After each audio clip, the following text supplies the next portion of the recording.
Welcome to the second video covering the 3 C's of game development. Last time, we explored the character, and how small changes to their behaviour and how this is framed to the player can create huge differences in the perception of how the game should be played. Today, we're going to be looking at the 2 remaining C's, camera and controls.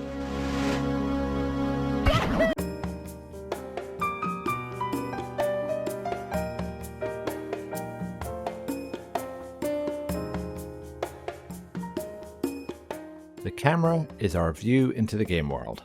No matter what we do with the camera, it's the player's way to perceive what happens within the scene and to have an idea about what the character is doing. We're covering it second because it's the link between our character and the controls of the game. We, as a player, will do something with the controls, and the character is going to do something in response. If we don't get any feedback from this action, how are we supposed to know what's happened? We still have sounds and haptics or vibration with the controller, but our primary source of feedback within the video game is going to be visual. The camera frames that response from the game world to either give us more or less information about certain aspects of the game. When we looked at the games in the last video, and especially when we took a deep dive into the character controller of Pseudo Regalia, we saw that there are a lot of conventions that many games today follow when it comes to character gameplay. The same goes for cameras.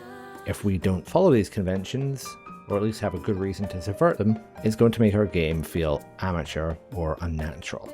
So today we're going to look at camera conventions and the controls that we have to modify our camera, and we're going to run down some top tips for anybody who is looking to improve the camera within their own prototype.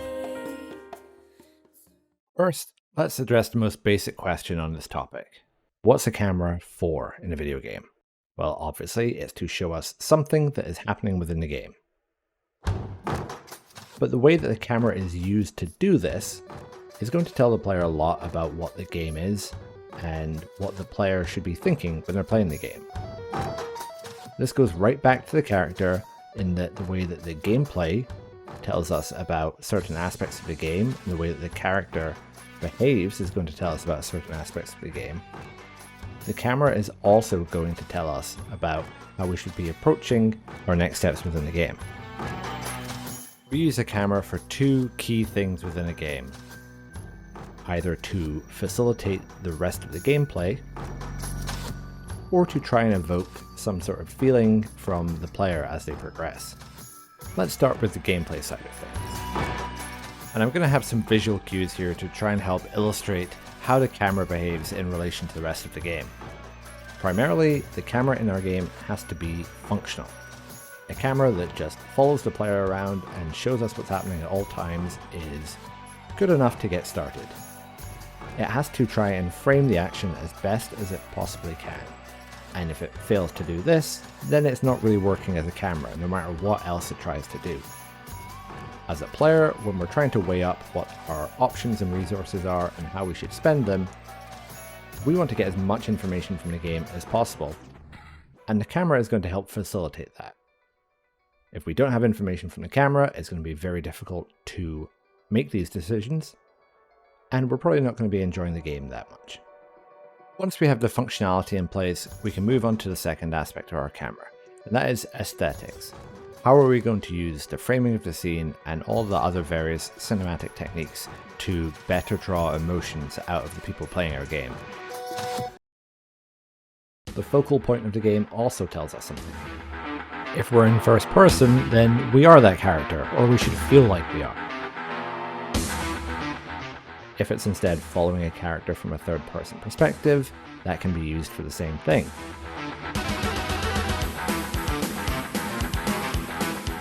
If we are not locked on to any specific character, then that might tell us that we're nobody and we have a sort of god view and control over everything. Once we decide who we are and where we're looking at and where we're looking from, the way that these shots are framed can tell us something about the game. We can hide things that we don't want the player to see, or we can focus on things that we do want the player to look at. Games like Resident Evil, the old ones anyway, do this really well. they are mostly viewed from a fixed second perspective, where you always see your character from the eyes of something else, as if you're being watched on closed circuit television. This means that the game designers can hide things from view and reveal things when they believe it's going to be dramatic, which is really good for what is a horror game. When trying to build our own camera, the most important thing is intent. Usually, if a camera feels bad in a game, it's either because the intent is unclear and confusing to the player, or it's just badly implemented, like Sonic the Hedgehog. So we need to think about what the intent is behind our camera, what do we want it to convey to the player, and how do we want it to make the player feel.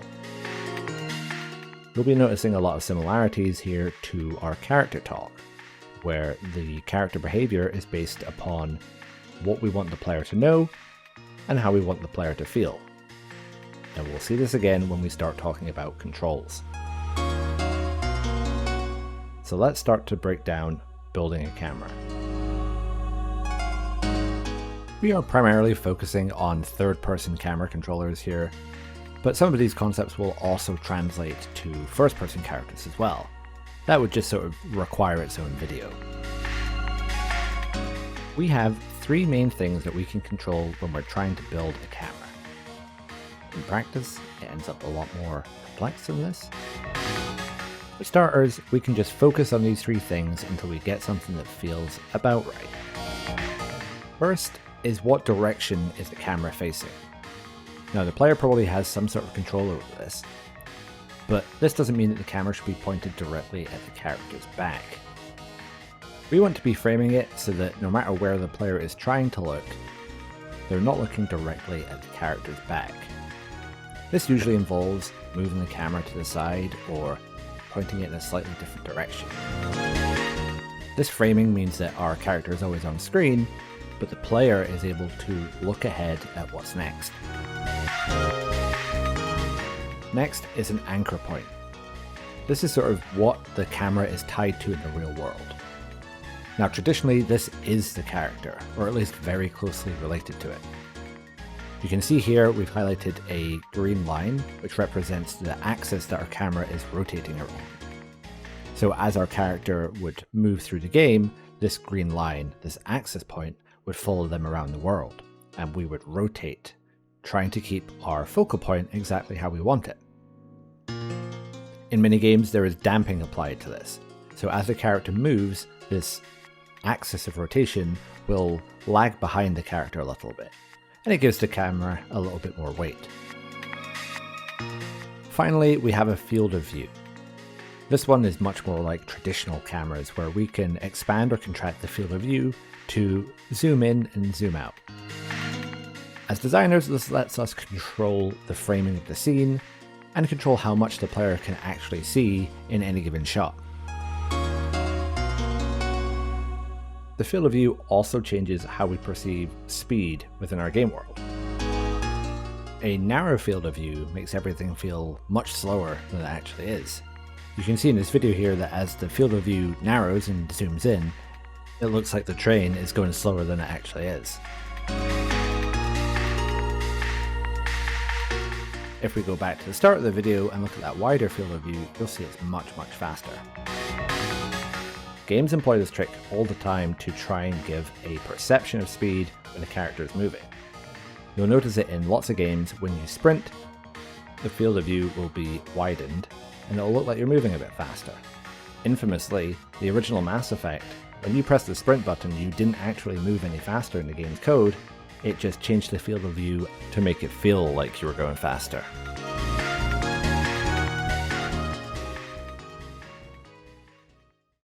So, why do we even care about this stuff? Here is my top tip for anybody who's making a game from a third-person perspective that wants to make it feel and look much better almost instantly. This is a bit of a generalization, but you can usually spot student projects or amateur games based on how the camera works. If you spend just a little bit of time thinking about the intent of your camera and employing a few relatively simple tricks, you are going to see a huge difference in how your camera and your prototype feels in terms of quality.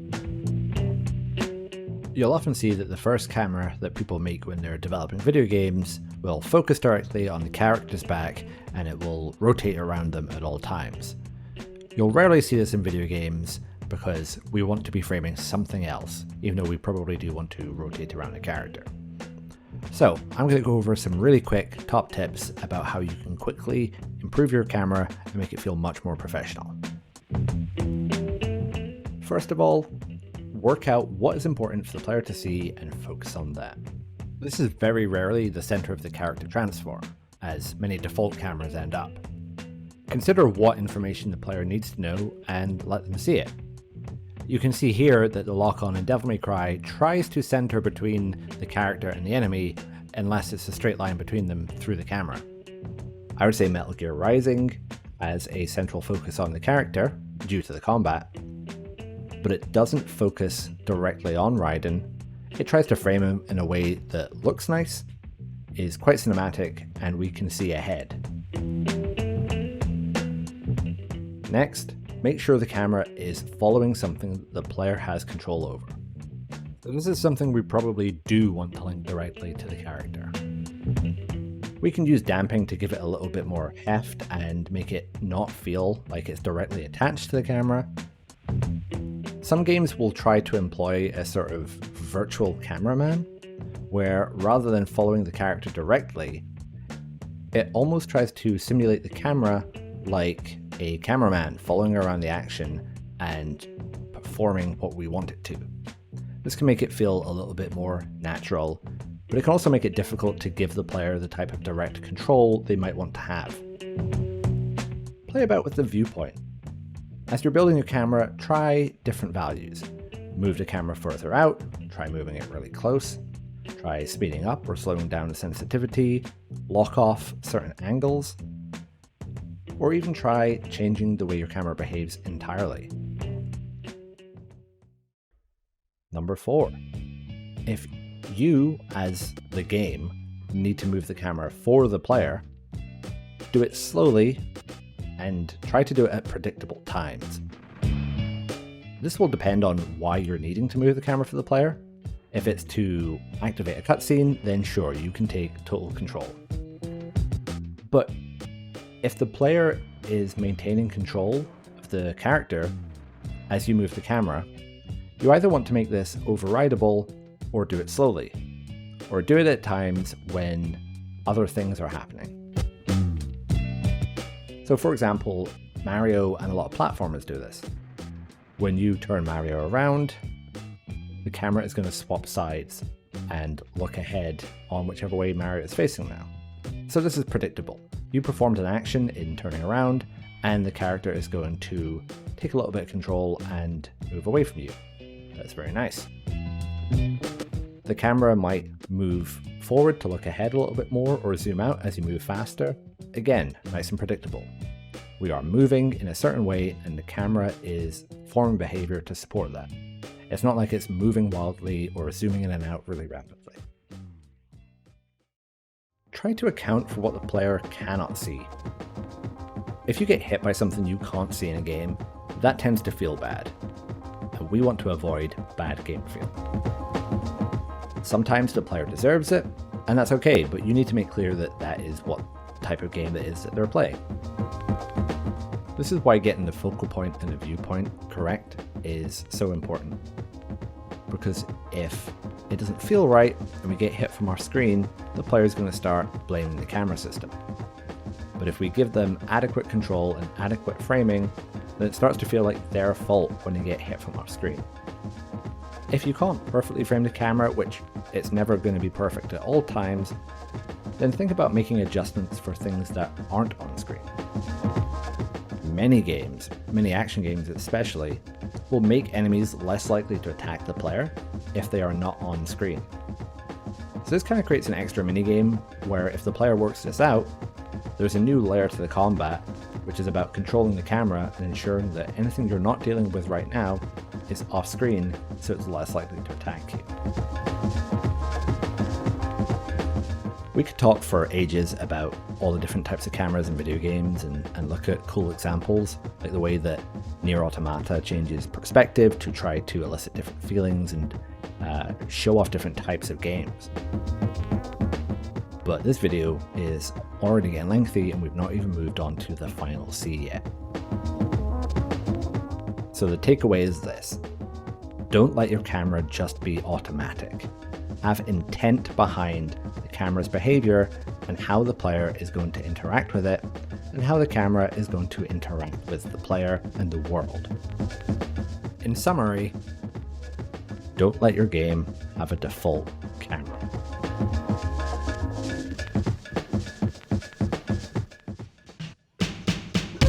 Now let's move on to the final C, controls.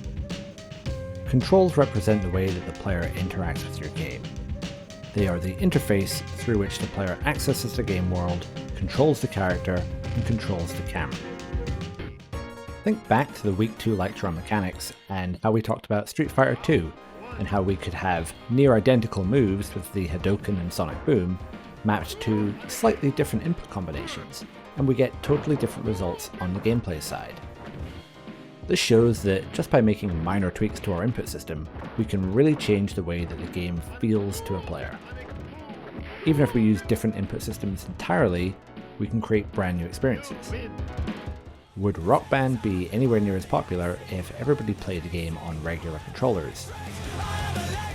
Would first-person shooters on the PC be the same if half the players were still using controllers? Is it even fair to get console players on controllers to play against PC players on mouse and keyboard? Do we want to stick with genre conventions for controls, or do we want to try and subvert them and do something different that suits our game better? Like everything else, there is so much to consider and you're never going to get it right first time.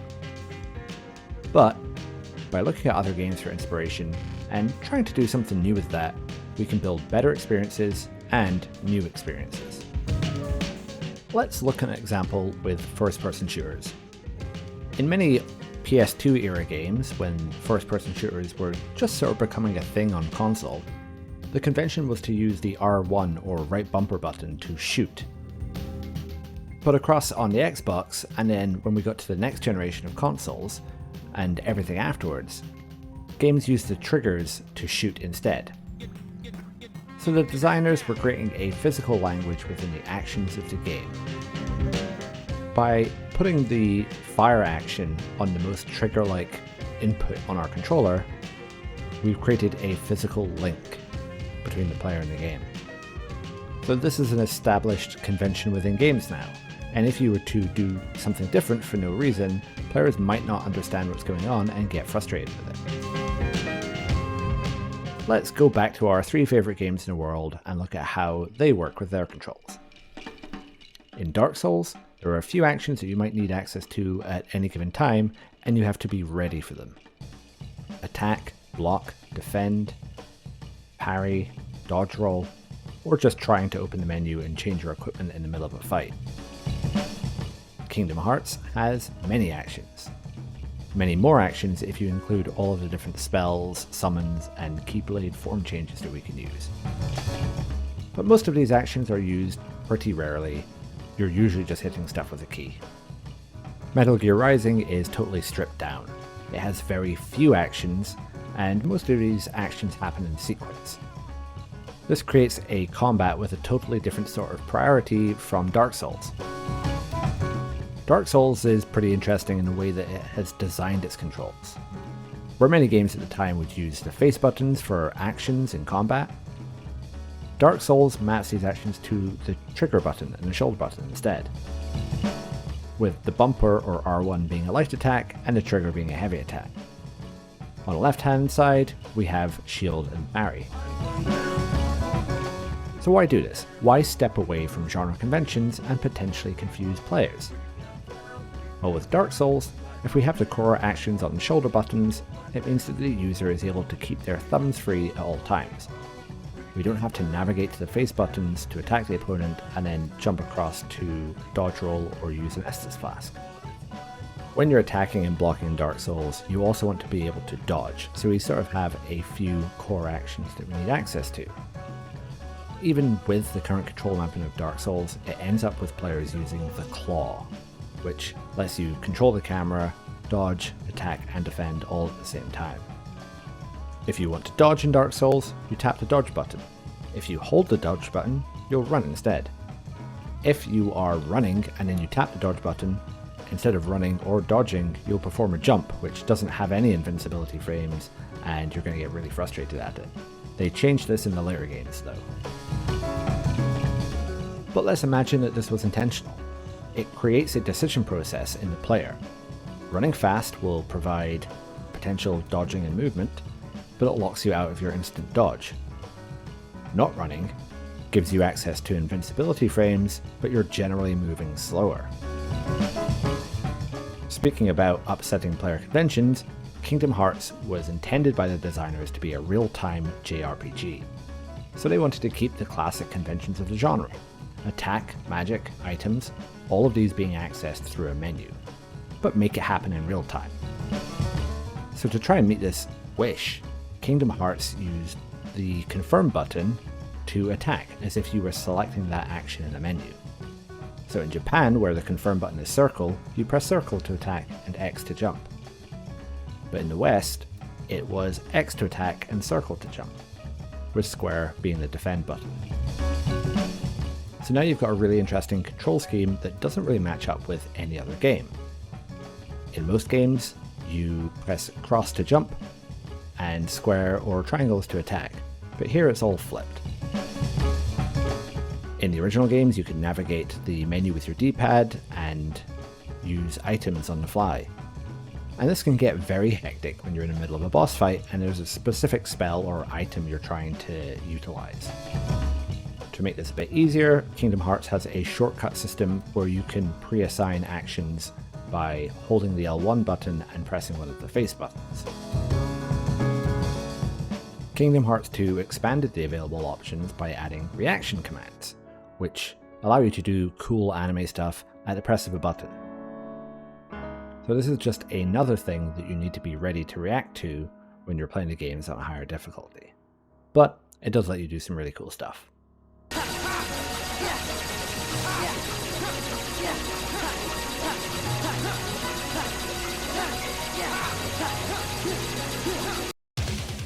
Metal Gear Rising has a much more classic control scheme. Square to do a light attack, triangle to do a heavy attack, and a cross button is jump. As we discussed in the character video, defense in this game is linked to your attack. So this means that square, or X on Xbox, is our most important button. You can't block when using a heavy attack. So square lets us sneak in some light attacks, but also to parry incoming opponents. Your other defensive tool is the ninja run, which is mapped to the right trigger by default. This means that we're not conflicting with the thumb and we can sprint around while also controlling the camera or while jumping. So moment to moment your right hand is probably on square, R2, and maybe use the right stick sometimes to control it. Rising requires a lot of camera management, because enemies will attack you and you need to be facing them to parry. The camera management is also part of Dark Souls and Kingdom Hearts, especially Dark Souls, because sometimes people will just drop a boulder on you from off screen, which is a little bit unfair at times.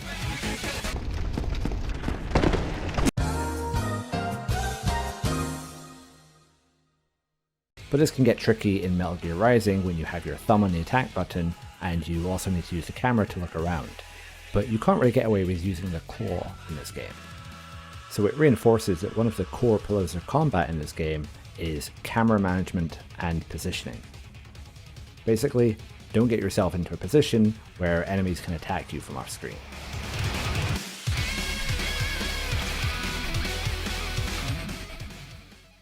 One last game that I think it would be pretty good to talk about briefly is the Resident Evil series. I mean in general, but basically everything Resident Evil 4 and afterwards. For anyone who wasn't around at the time, Resident Evil 4 sort of reinvented the action genre. You didn't really have third-person shooters in this way before Resident Evil made that paradigm.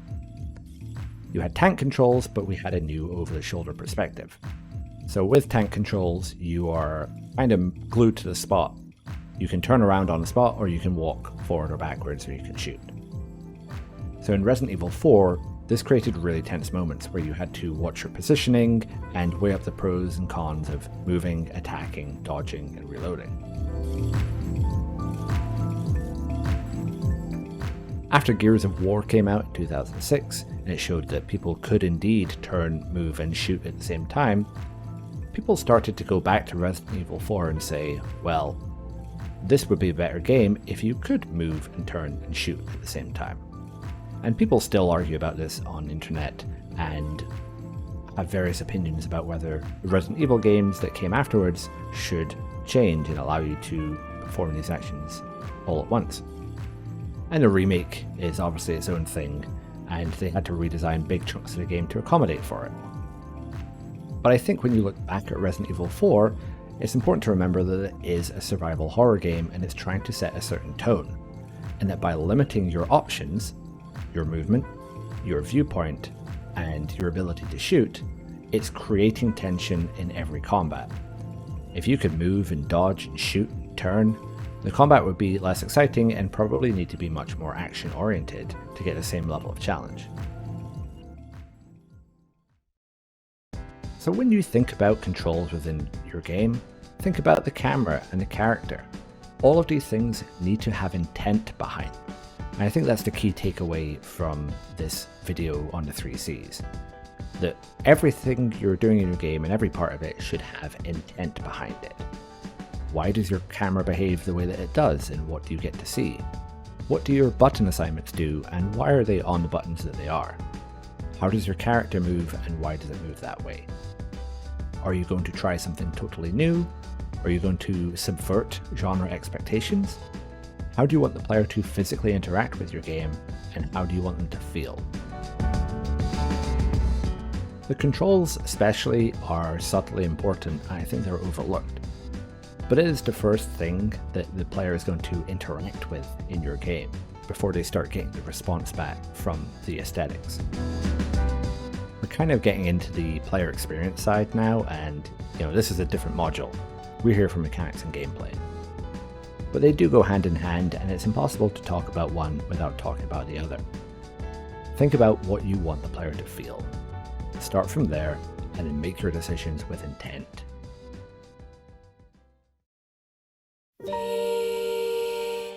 And that has been the 3 Cs. It turned into a much longer video than I expected, and took a lot longer to finish, but I hope it's given you a deep look at another analytical lens. Remember, it's not a rule to follow. It's a way that we can frame games that we've played and that we want to discuss, and be able to make smart decisions about how we want to talk about them. We can take this language and evaluate games, and evaluate the games that we have made, and improve them in future iterations. The 3 Cs has really been focused on specific types of games, but there are parts of it that you can apply to other genres as well. The way that your character behaves, the way that your camera moves, and the way that your controls impact these things can apply to pretty much everything. And I think the lesson about intent is also really important. All of this really ties into game feel, which, like I said in the lecture, I'm more of a fan of that language when we're talking about games, and trying to engage with it in a way that we naturally talk about games. So if you do happen to be building a character-focused prototype, then I think you're going to find the 3 Cs pretty handy. If your game is totally different, then you might want to look at the lens from a little bit further away or from another angle to see what lessons you can take from it and apply to the thing that you're building.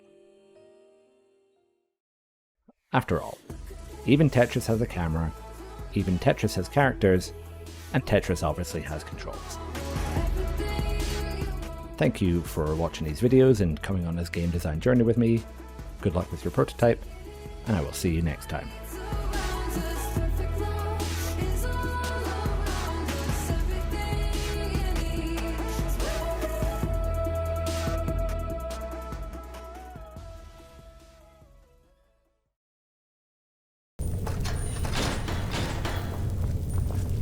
Leave me alone.